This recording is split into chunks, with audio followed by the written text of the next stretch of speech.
Storm clouds have been brewing in Moore since the local school board voted to fire 6 elementary administrators last spring. The educators were accused of submitting phony meal vouchers. Thousands of Moore's school patrons protested the board's action. The backlash reached the ballot box yesterday when a record number of voters turned thumbs down on a $4.5 million plan to improve Moore's schools. I think basically people are saying we don't approve of your actions of the past few months. We don't approve of the amount of money that's being spent down here in what a lot of people feel is a frivolous manner.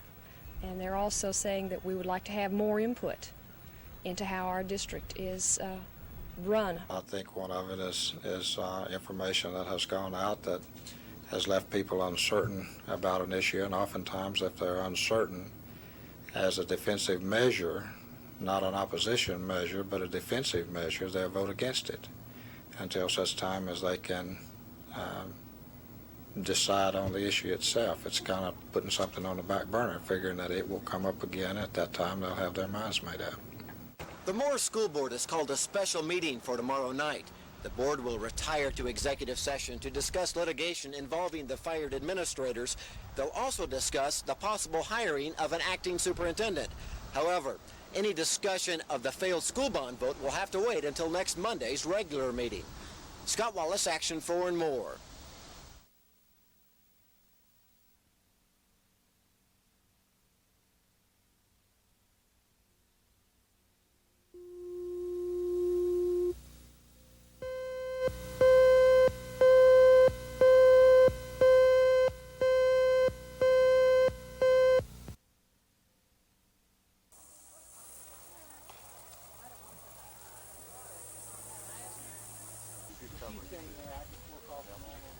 So I do something that he wants, and he does something that I want.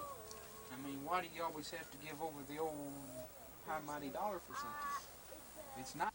I'll make him a vest or something like that. Years ago, hardly anybody did this kind of thing. And because a lot of us didn't think there was anybody else out there that was nutty enough to do this. And we're slowly getting around to finding there's a lot of people who do this kind of thing, who are interested in this kind of thing, whether it be the natural historians or somebody else who's trying to live out a fantasy.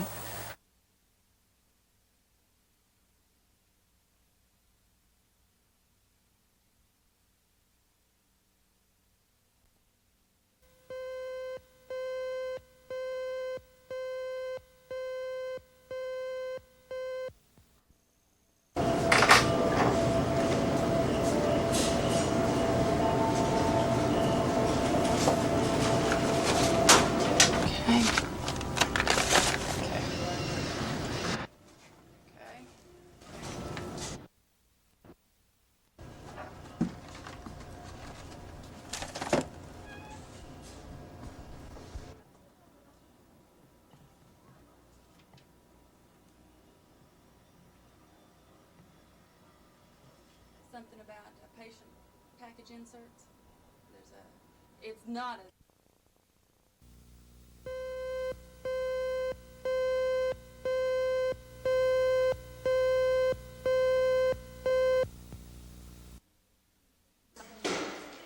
These students at Truman Fifth Year Center are working on their math lesson, but they're not using a math book. Many of them have no textbooks. Since the school year began, most teachers have been instructing without books or without the books they need. In the building, the main problem is that there are not enough books for the kids who are working on a 4th grade level or a 3rd grade level.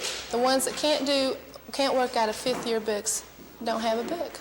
There's just not enough on the other levels for them. I cannot visualize a classroom teacher sitting in the room with no material, no books, and not saying anything. Not saying anything. It comes as a surprise. It really does. And if you're talking about communication gap, yes, that's a communication gap here. Foster says she was never told there was a shortage of books until this morning, when teachers turned in a list of needed supplies. School board officials told Action 4 once that list is turned in, students will get the textbooks they need in just a few days. Debbie Mash, Action 4 at Truman 5th Year Center.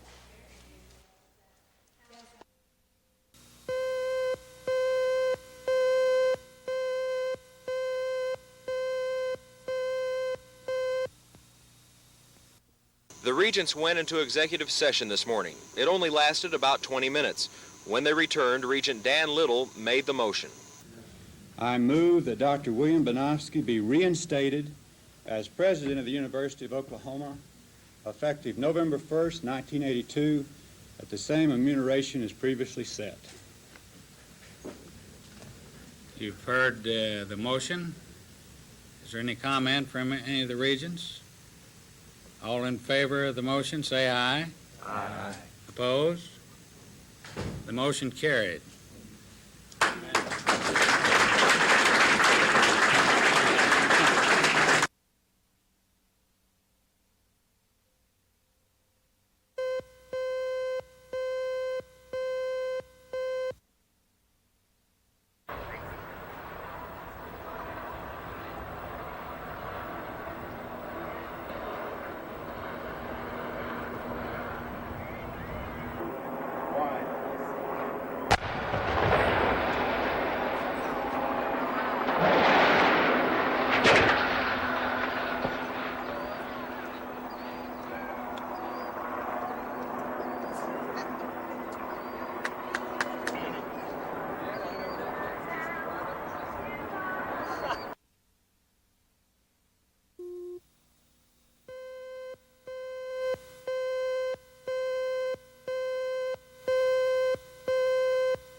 The president announced that the Soviet Union will be allowed to buy as much as 23 million tons of grain in the 12-month period that began this month. We have to recognize that this is an offer, but if the offer was accepted, it would be a very positive thing for the wheat producers in Oklahoma, because the wheat that's moved into the Soviet Union, of course, is hard red winter wheat, and that's the class that's grown in Oklahoma, and we ranked number 2 in production. And of course, this past year, we had a record production in Oklahoma. During the radio address from the White House, Reagan also guaranteed that all grain contracts made with the Soviets next month will be honored under any circumstances. Kubicek said that's quite a commitment. He actually sanctified the contracts if the Soviets would make these purchases during the month of November, guaranteed them that the grain would be delivered to them regardless of what political situations would arise if they delivered it within 180 days. Whether or not the Soviets buy all of the grain we've offered to sell them, this is a major step toward improving our credibility. And most farmers agree this is badly needed. Ben McCain, Action 4.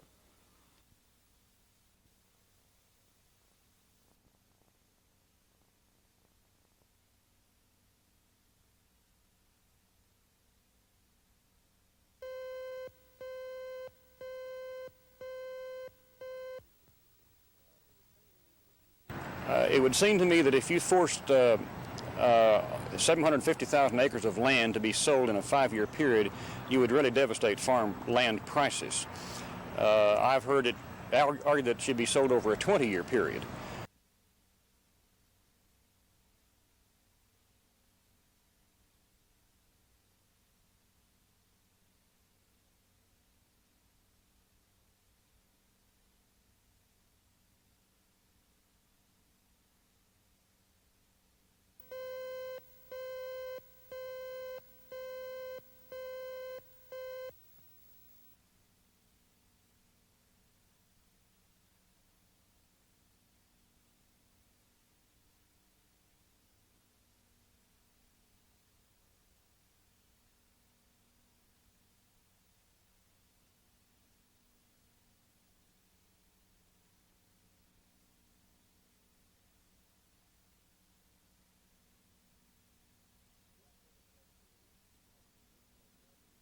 The Oktoberfest is a traditional German celebration, and the folks in the village felt that because there is a very high German population in the village, that it'd be a good way to bring folks together. We do also a 4th of July celebration, a parade and celebration here in the village.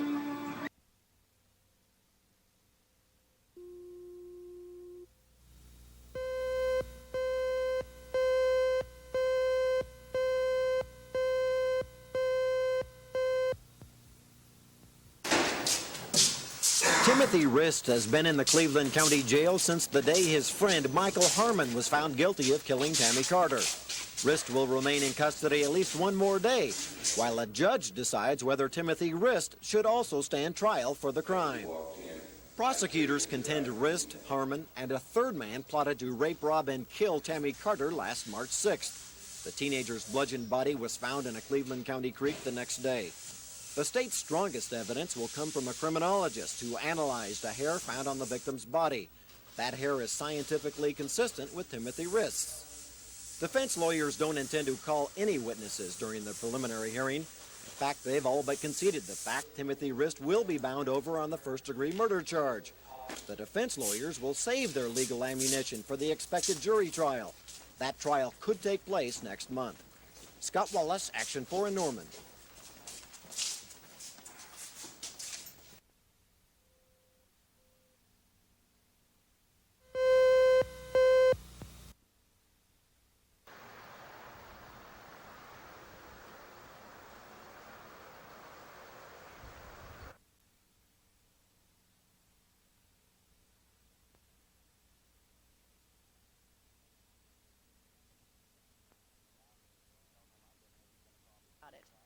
No. The only time I've been here, there's been a problem. It's been inside the bar, and they've handled it very well. But outside of the bar, I haven't seen any hassle. Actually, the gay people seem to be real good for the neighborhood. So we've got a lot of extra money to spend there. And we like to take, or I say we, I like to go into an older home and refinish an older home and make it up. I mean, it's just people that are having a good time like everybody else. As long as the noise is not excessive, then I don't see why they should worry about it. Have you ever been here on a night when things have got out of hand, especially outside of the building? No, not me.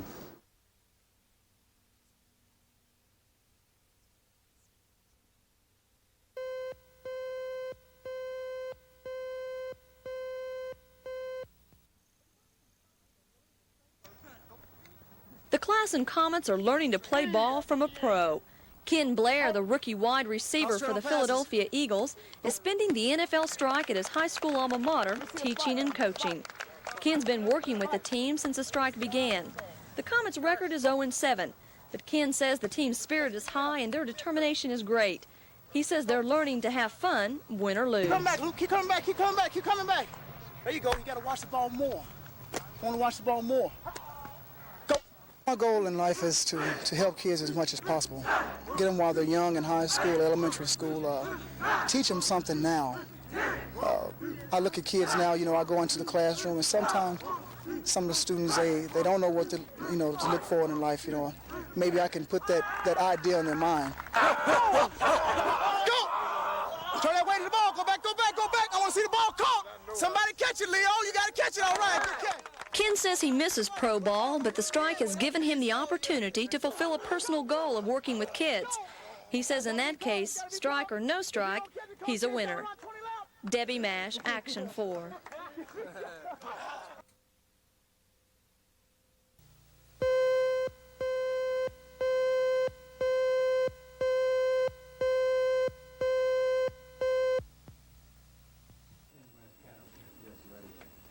How long have you been filming in this area?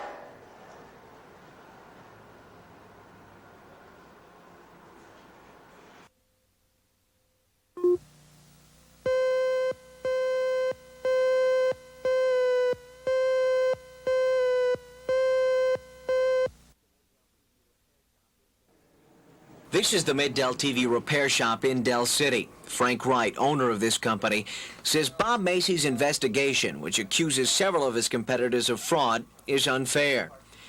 The district attorney's office purchased 3 Zenith color TVs and purposely placed a blown fuse in the main power board of those sets. Several of the repair shops named in Macy's probe replaced the entire power board. According to Frank Wright, that is the procedure recommended by Zenith officials. We've had a problem for a couple of years with intermittent problems blowing that fuse. And at a service meeting, the Zenith factory rep from the Chicago factory told us, if you have a problem with a blown fuse in this set, don't try to fix it. Exchange the module.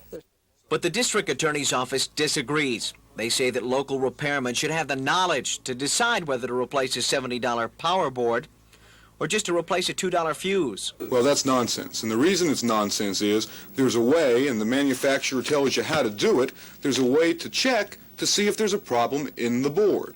In other words, there are segments of that board that you can quickly check to determine whether the problem lies in the board or the fuse was blown due to, let's say, a power surge coming in from the outside.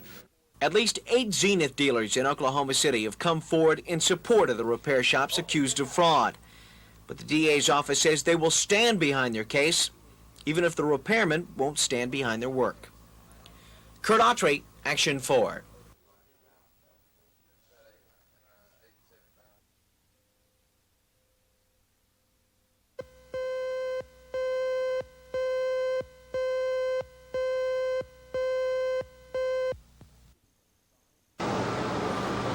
Like most cities of its size and larger, Oklahoma City has a skid row. People who drift from day to day not knowing if there will even be a tomorrow for them. Many of these people came to Oklahoma City because they were told unemployment is almost non-existent here. Once families arrive, it doesn't take long to see Oklahoma City has its share of jobless people too. In order to get off the streets, families end up living at the city rescue mission. Most walk through the mission doors only as a last resort. All mission residents have a different story to tell about how they ended up here. Some families stay in rooms set aside for transients. For others, the mission becomes home. And this is home for Joe and Donna Rice, who came to Oklahoma City from Indiana with their 3 children. The Rice's dream of the good life faded quickly into harsh reality. As far as us being here ourselves, we came here, we had the intentions of having a nice home and all the rest. Very hard. It is extremely depressing. You worry about your kids. You wonder what you're going to do next, especially women that are trying to find a job. They don't know where to leave the kids. You have to have a job before you can get help from welfare for daycare.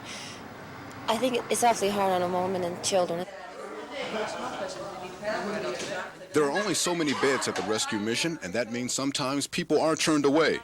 Mission workers are proud of what they do accomplish, considering everything they have came by way of donations.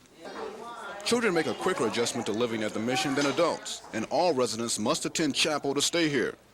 Each year, the city mission is giving out 100,000 meals to younger and younger residents, a sign many see as harder times on the way. Ed Stewart, Action 4 near downtown Oklahoma City.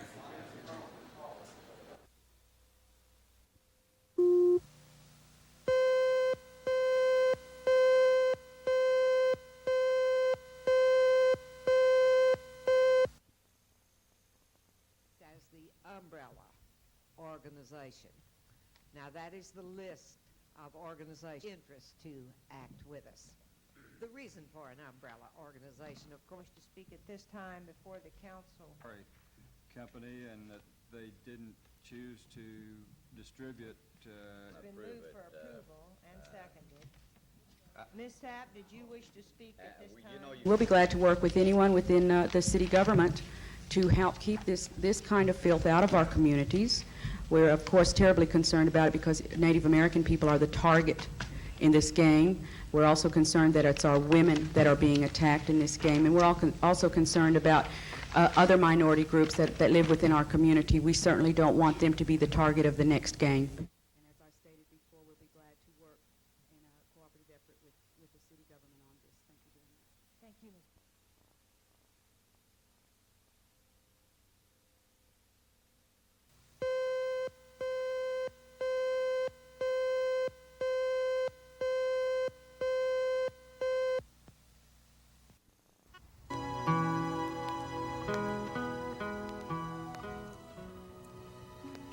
Farming as a livelihood is becoming almost non-existent as far as blacks are concerned. Oklahoma cattle farmer Tim Britton hates to see blacks nationwide getting out of the farming business. At 82 years old, he alone takes care of his 100 head of cattle on 600 acres of farmland. Britton recalls a day when miles of Oklahoma land was farmed by blacks. But times have changed in the country. In 1920, there were about 925,000 black-owned farms in America. Today, the figure is closer to 55,000.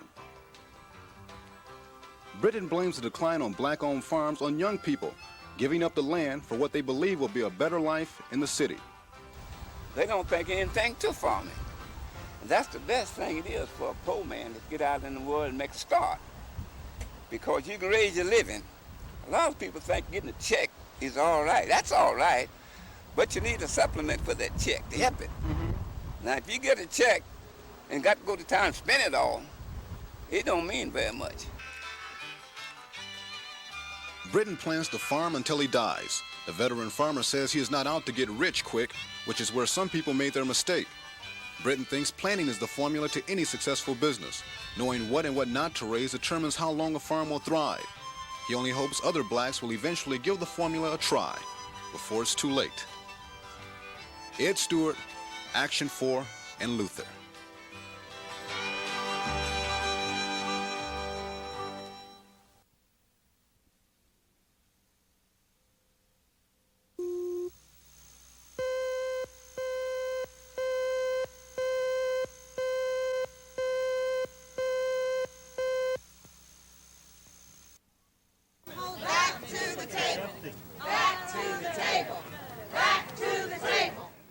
Just months after Tom Payzant began his reign as superintendent, city teachers walked off the job. Contract negotiations broke down, and for the first time in the system's history, teachers went on strike. Differences were also prevalent during the school bond issue. Payzant pushed for passage, but the community said no to more funding for school buildings. And the greatest tragedy during Payzant's term was a fatal explosion at Star Elementary School. The families and community are still recovering from that tragic event last January. The turbulence is an unavoidable part of a large school system, according to Payzant. He says there have been many accomplishments during his reign. Opening up the system and making the bureaucracy more responsible to the people it serves, and being accessible to the community and trying to build the credibility of the schools overall. More specifically, the gains that have been made in student achievement over the last 2 or 3 years in reading and math. And I guess finally I'd say the progress that has been made in putting the district on a better footing financially. Payzant says in leaving Oklahoma City, he bids farewell to a school system that's future is as promising as it is challenging. Debbie Mash, Action 4.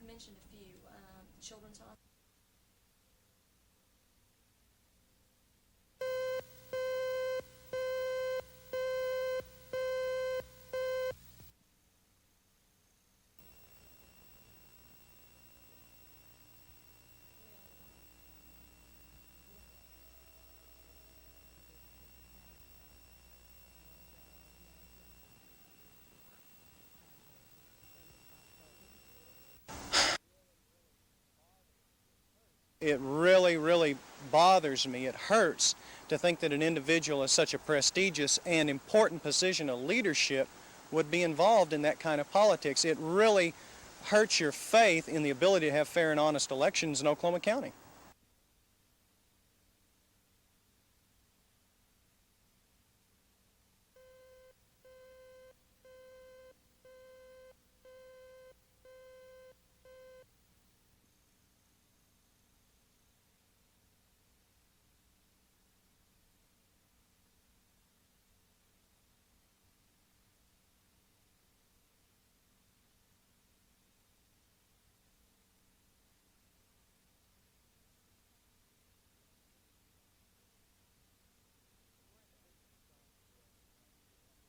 We're in the business of selling thrills. You know, people come here to be excited and thrilled with what goes on in the air. And Jimmy, you know, he wants to take the airplane and take it to its maximum peak of efficiency. What can the airplane do? She is a real sweetheart. She's just a flying machine.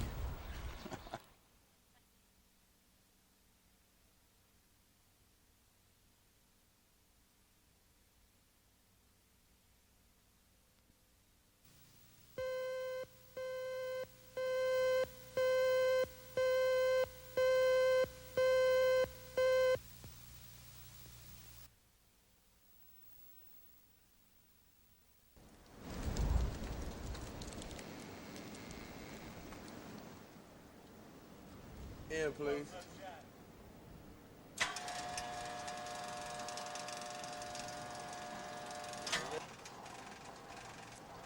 We have been hiring people regularly. For a long time, we were not able to get adequate staff, and the people we were getting off of the register had very low grades, and we were just having to take people with the very low grades to get an adequate supply of officers to fill the vacancies that we have. With the economy being like it is in the state and the job market opening up, we're now able to get a much larger list, and we're able to pull people at the higher grades. And so in that sense, we are moving now to get more of our positions filled than we have since I've been here.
Oklahoma City animal lovers will have to dig a little deeper in their pockets for their pets.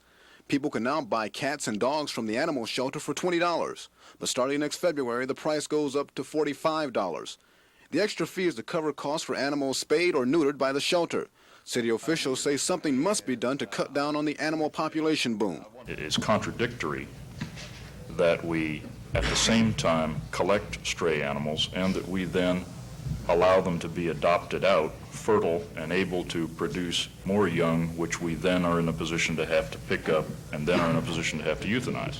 By having a large differential in the license fee for a fertile animal as compared to a neutered one, we send a stronger message than we are currently. In other action, a council decided to wait 8 weeks before setting a new fee for licensing pets. For the first time, city leaders decided to license cats, too. Officials also voted on a 48-hour holding period for cats, whereas before only stray dogs were kept for a while in order to find the owners. Ed Stewart, Action 4.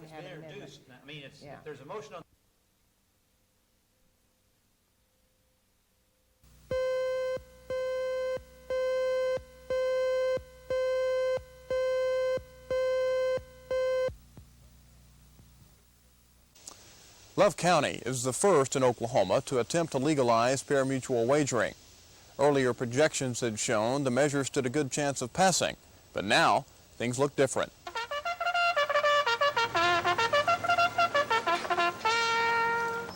The race was on for the voting booths today in Love County. Over 70% of the registered voters showed up to decide if betting on the ponies will become more than just a passing thought.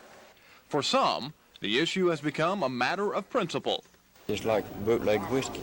It was there. All they had to do was go get it. If they're going to gamble, they're going to gamble whether it's law or not. If all the Christians get behind it and push it, they won't pass it. But Love County is horse country, and the supporters have organized their efforts into a strong coalition. We have a very strong organization from the standpoint of willingness to work. Our young people graduate from high school and by necessity must leave home in order to make a good living. And we would like for them to be able to stay at home and make a living. Mrs. Cameron's wish may come true. Okay. Because tonight the voters in Love County approved the measure by a slim 123 votes. Not the landslide earlier predicted, but a chance for the Horsemen's Association in Love County to prove their point, that wagering on a horse race can bring prosperity to their region. Only time will tell. Kevin Ogle, Action 4 in Marietta.